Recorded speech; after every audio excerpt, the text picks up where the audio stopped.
there's an ambiguity to the project sometimes of not knowing exactly what it is that I'm trying to do here. I'm just like an explorer jumping into some kind of unknown, and this becomes also, I guess, relates to the experience of dealing with historical facts or the subjectivity of a space changing. It's moving, it's alive somehow.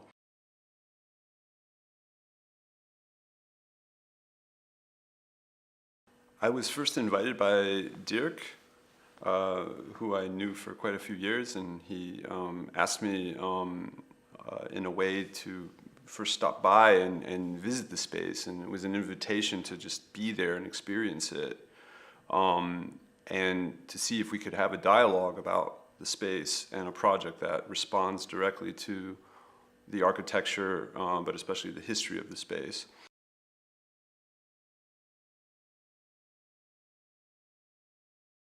It's a beautiful machine too, and how it was crafted and what went on behind its design was also really impressive. But I think when spending time with it and just meditating over the object and thinking about it, the one thing that stood out for me was simply the one button that was an exclamation mark in a period.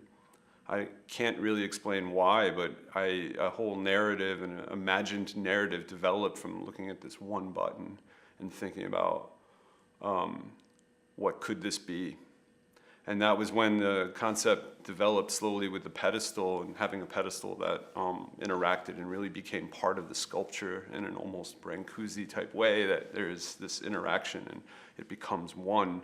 I like this idea very much, but I also like the idea that the materiality of the typewriter itself became a very subjective point, that the cylinder could be hollowed out and that we could actually have this hammer of the button going through it, and what could that mean, and what could happen if that ink that was supposedly supposed to be pressed for a letter or a character all of a sudden exploded. I mean, somehow the idea of this becoming its own beautiful, strange event took precedent over anything else that was relevant, connected to the actual history of the machine. So the machine became the starting point for something else. And when that happened, the machine then had to stop being a machine. It had to actually be an object, which also from our side required technically locking down everything and gluing and bolting, so you can't actually touch any part of it. It's all just an object at this point.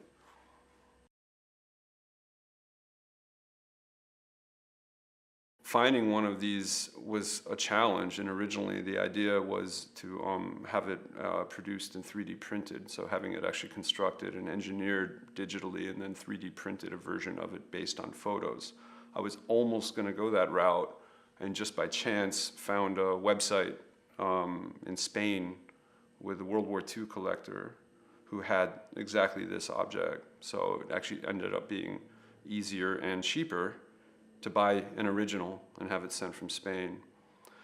Once having it, there was a bit of an odd feeling, of course, opening the package and having this object that was made that was through one of the darkest periods, of course, of German history in this space. And there was also never the intention to bring the object, the original, back to Gulewerk, or to Zentralwerk, which had been Gulewerk. So the idea of reproducing it made a lot of sense, and not just making one silicone mold, but several or many silicone molds, and having as many of them as possible, looking as close as possible to the original. I brought a number of these casts of the bomb fuses to Dresden, I think close to 100 of them. And then what I decided to do was arrange them and to finalize the installation on site, and imagining different ways that this could change, different ways that this object could be destroyed, whether it was from the natural explosion of a bomb, which is what it was designed for, or maybe something else. And I think that was, for me, a very interesting territory, is that something else. Like, what else could be an indication of a destruction.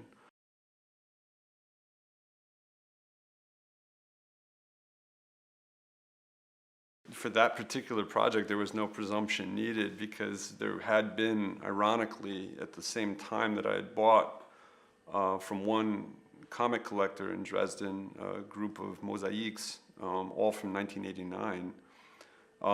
There had been a bomb found in Dresden. Obviously, it was not a German bomb, it was a British bomb, so not connected to the production of Zentralwerk, but there was a bomb scare where there was an evacuation territory where the eBay seller wasn't able to get back home to send me these comics, and he sent me a quick message through eBay, and I had no idea that there was this going on in Dresden, and then I started looking online and realized, oh, that's really strange. And I think it was the next day I woke up early in the morning with the idea that why can't there be a bomb shelter for these mosaics? Why can't there be something that actually is concrete, which is a very relevant material for the show and very relevant for the space itself?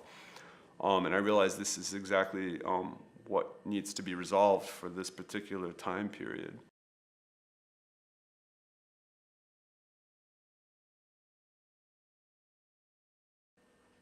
With the piece concerning the crack, this was actually, this developed from having experienced some broken pieces of concrete in one of the side rooms from my first visit in 2017. And then a few months later, I visited again, and I actually had brought some silicone, and I thought about making a cast of it because it interested me. It was kind of a beautiful form, its own mosaic, even though it had nothing to do with the comic mosaic. And I thought, this would be great to capture it and maybe bring it back to my Berlin studio and work with it. But when I came back to that space, it was gone. And there was just an outline, which you see behind me, of this form on the floor. So actually,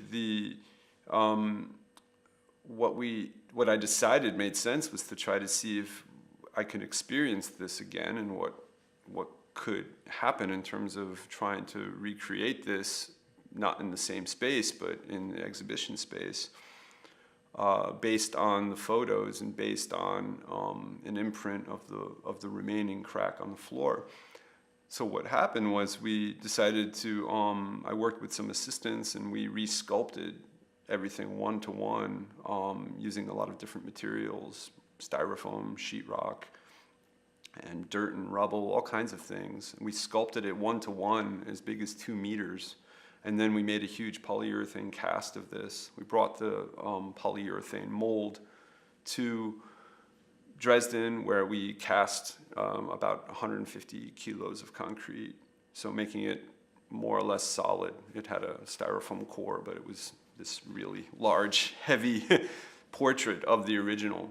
And I guess I would emphasize portrait because it was a bit like a one-to-one replica, but also I thought of it as a portrait because it was sculpted. It also, for me, resonated as a kind of headstone because the original was no longer there. So I thought of it in these terms of headstone and portrait, and also maybe just seeing what I could experience, feeling a connection to this fairly innocuous piece of debris that's in the space, but yet it had some power when I was trying to remember what this was from my first visit.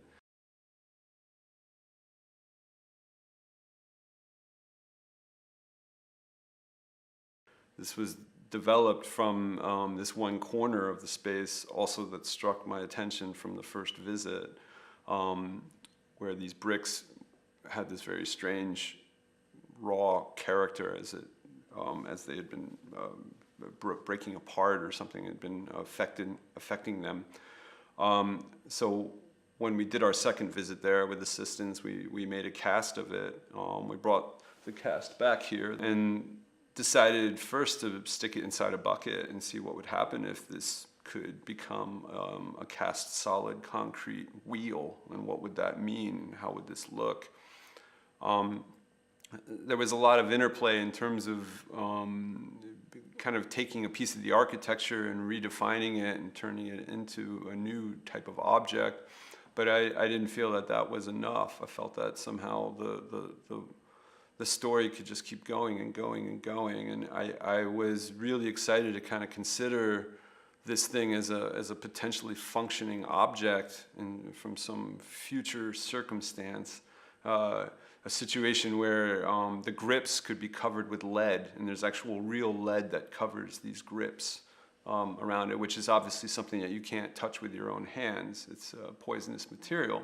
But maybe this is all okay, because maybe it's actually representing a time period where that's not a problem.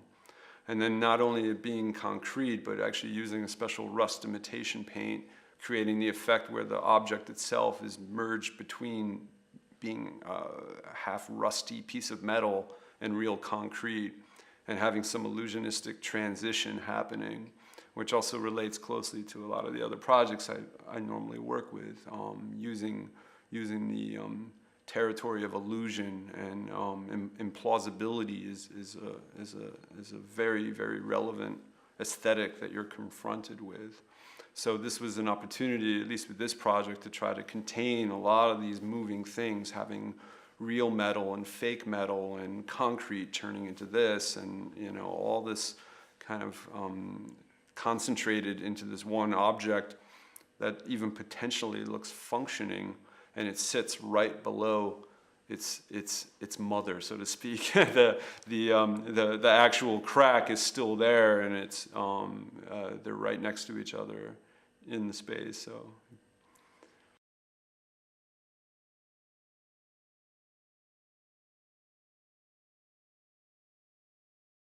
maybe sometimes we're holding on to things that are pointless to hold on to, but maybe they aren't pointless at the end, or maybe what seems irrelevant or possibly a waste of time for others is the complete opposite for a person, when you have your own experiences and you have your own interests that connect to a place or a thing.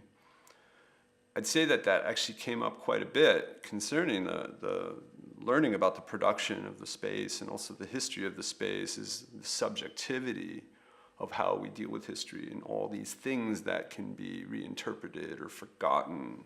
And that was also something that I found happening for myself within a very short period of time, especially with that particular project, that somehow the subjectivity of a narrative can continue, and that there can be different ways that one interprets something, or that this experience is really relative to what we bring to it.